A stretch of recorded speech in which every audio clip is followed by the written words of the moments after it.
امسال مراسم جایزه سپاری بهترین‌های فدراسیون فوتبال تاجیکستان به خاطر ضرورتی پیش آمده به شکل دیگر برگزار شده با رعایت قانون و قاعده‌های بهداشت و در استودیوی تلویزیونی بدون حضور مهمانان مخلصان و دستاندرکاران فوتبال کشور دایر گردید. چون فدراسیون فوتبال تاجیکستان توجه خاص به فوتبال نورسان دارد، در این مراسم هم از همین قشر فوتبال بازان کشور آغاز کردند. همینطور در میان نورسان تا 15 ساله دلاور عزیزов از دسته روشن کلوب بهترین نشانزن، حیدر شاه خدایدادov از دسته سوخت بهترین فوتبال باز و فریدون رستمov بهترین مربی این سن و سال دانسته شدند. در میان نورسان تا 17 ساله ابوبکر سلیمانov بهترین بازیگر و سفرعلی رحمانov بهترین مربی شدند که هر دو هم از یک دستند. نشانزن بهترین باشد دلیر مهاتوف از دسته جوانان ناحیه جبار رسولوف گردید. در این مراسم همچنین بهترین های لیگ جوانان تا 18 ساله هم جایزه های خود را دریافت کردند که عبدالله شریفوف از دسته مکتب جمهوری مهارتی عالی ورزشی بهترین نشانزن، کرامت الله بارانوف از ارزو 2026 بهترین بازیگر و سرمربی همین تیم رستم قربانوف بهترین مربی در موسم 2020 اعتراف گردیدند.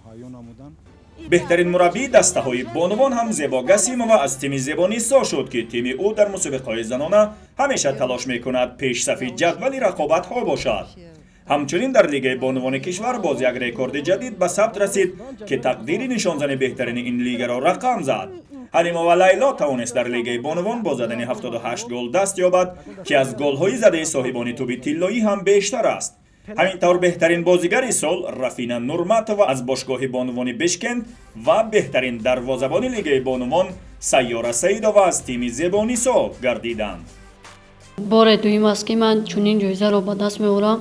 اولا با ترینرم و با دستم تشکر می‌گویم. من با این جایزه راهنمایی کردم. با دستگیر کمانده من چنین جایزه را به دست آوردم. باری اول نیست که من چنین جایزه را به دست میارم و من در جمهوری قرقیزستان که در آنجا من دروازه‌بان بهترین نایل گشتم. در آنجا دسته های ازبکستان، نپال و ایران یعنی حضور داشتند. من توانستم که در بین آن کشورها دروازه‌بان بهترین را نایل گردم. در ادامه بهترین های لیگ یکم کشور هم معین گردیدند که در آن عوض قمچینوف با زدن بیشترین گل هم بازیگر بهترین سال و هم بهترین نشانزن گردیده. بهترین مربی این لیگ غیرتعلی میراحمدوف گردید که توانست روشن کلوب را به لیگ عالی برآورد و صاحب جام تاجیکستان و راحت بازی های جام کنفدراسیون فوتبال آسیا نماید. از میان 3 داور پیشنهاد شده به عنوان بهترین داوری موسم انجام یافته چمپیونات تاجیکستان سیاد جان زین‌الدینوف ارزنده تر دانسته شده دومین بار است که در فعالیتش بهترین داوری سال را صاحب می‌گردد.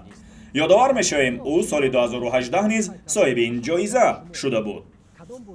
یکی از بخش‌های اساسی مراسم جایزه سپاری فوتبال کشور این معین کردن بهترین های لیگ عالی محسوب می‌شود. بهترین دروازه‌بان لیگ عالی رستم یتیموف دانسته شد که در موسم گذشته کمترین گل را به دروازه‌اش زدند. او دومین سال پی هم است که صاحب این جایزه می‌گردد. حمایتگر تیم خوجند فردوس چقلوف باشد از میان 3 نامزد بهترین حمایتگر سال 2020 انتخاب گردید. بهترین بازیگر سال 2019 باشد بهترین نیم حمایتگر سال 2020 شد که طبق آن علیشر جلیلوف کاپیتان تیم استقلال سزاوار این جایزه گردید.